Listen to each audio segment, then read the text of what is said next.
Najim Lashraoui has been identified as an accomplice of the Paris attackers who killed 130 people in a series of shootings and bombings last November.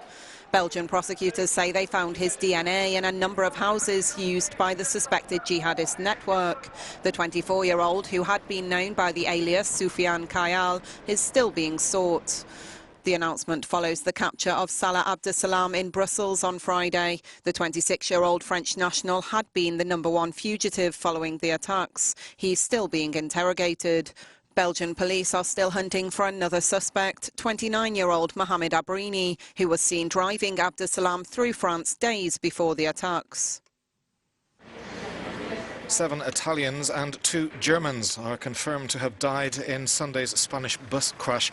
The victims, all young female exchange students, also include 1 Romanian, 1 French woman, 1 Uzbekistani and 1 Austrian. Authorities are investigating claims that the driver of the bus fell asleep at the wheel. The Catalonia Regional Interior Minister spoke to reporters.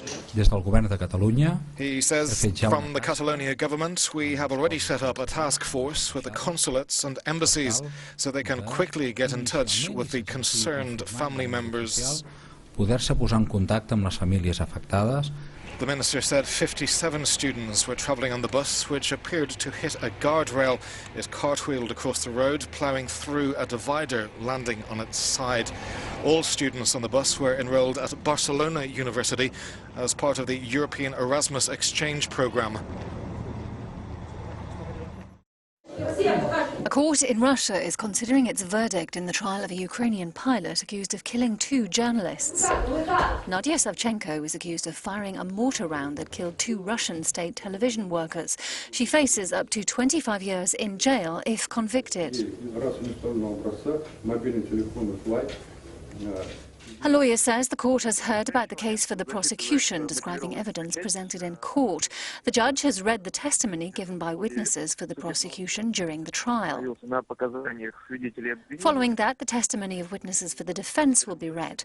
After that, the judge will examine material evidence connected to the case. It's only then, when the judge sums up, that the question of guilt will be addressed. We're expecting this tomorrow. Relations between Russia and Ukraine have deteriorated further as a result of the case. Critics have condemned it as a show trial.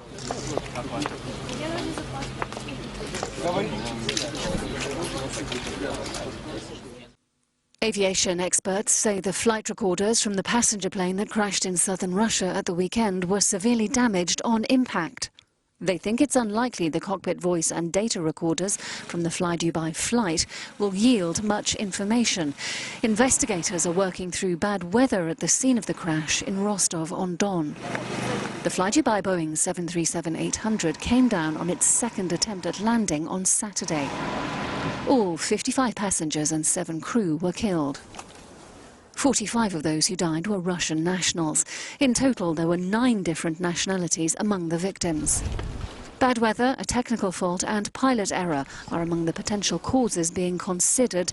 The Greek Cypriot pilot and Spanish co-pilot had 6,000 hours of flying experience between them. North Korea says it has fired 5 short-range projectiles. The claim comes amid heightened tension over the country's nuclear and rocket programs. South Korea said the unidentified projectiles were launched from Hamhung. They landed in the water 200 miles east of North Korea. On Friday, Pyongyang fired 2 mid-range ballistic missiles into the sea in defiance of new UN and US sanctions. The measures were implemented after nuclear and rocket tests earlier this year.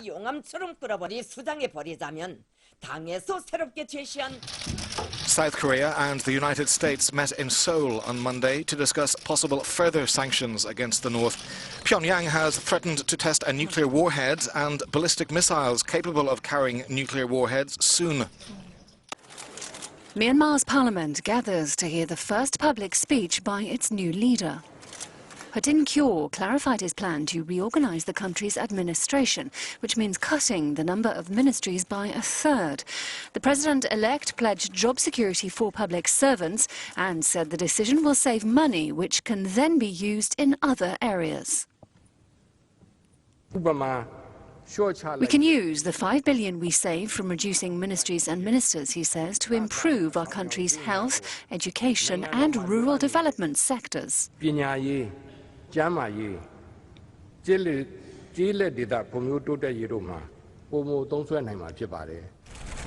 The plan was put forward last week by the National League for Democracy, led by Aung San Suu Kyi.